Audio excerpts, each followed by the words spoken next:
Hi guys, good evening. So welcome to the another video. So guys, it's currently 11:20. So mag skincare routine lang ako. So I'm gonna do first is magto-toner muna ako gamit itong Nivea Micellar. Paubos na siya guys.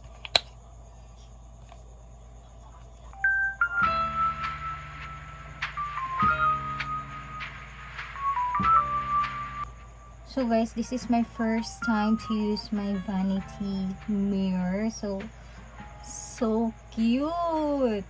Ang ganda ng vanity guys. Nakaka-aesthetic. So next guys is I'm using this Aloe plus Vitamin E Sleeping Mask. Facial mask. Sleeping facial mask. To moisturize your face, so we need this.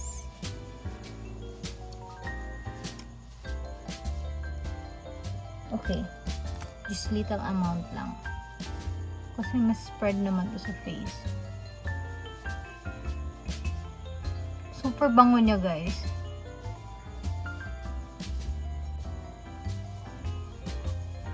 Okay, so may naiwan pa siya guys. So siguro sa isang pakete nito makakagamit ka ng mga 2 to 3 times. Kasi maganda yung texture niya kasi. So hindi mo na kailangan maglagay pa ng maraming amount ng moisturizer niya. So next is maglo-lotion muna ako. So I'm using this white Angel Skin White as Snow.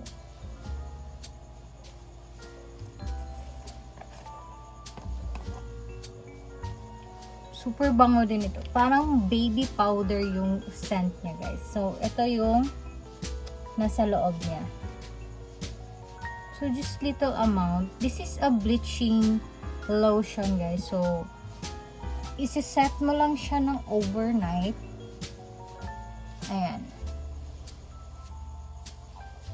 So this is my first time to use this brand. Ino-observe ko pa yung effect niya sa skin ko. So, ginagamit ko siya every night kasi alam niyo naman, napakainit ng panahon. So, ayokong masunog yung skin ko, guys. Kasi bleach kasi to eh. Don't mind the scars kasi mga bakas ng kahapon yan, guys. So, we will try to heal that scars. So, next is maglalagay ako nito guys ng serum from Cut and Co to guys. So, this is underarm serum.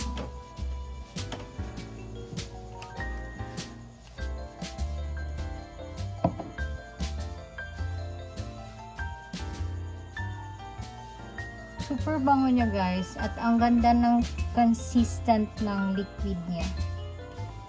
And also, deodorant na din ito siya, guys. Super bango. Okay, for the last step of my skincare for tonight, I'm using this Vaseline for my lips. Para ma-moisturize yung lips natin, guys. So, I'm gonna use my finger. Then, ilagay natin dito sa lips. Ayan.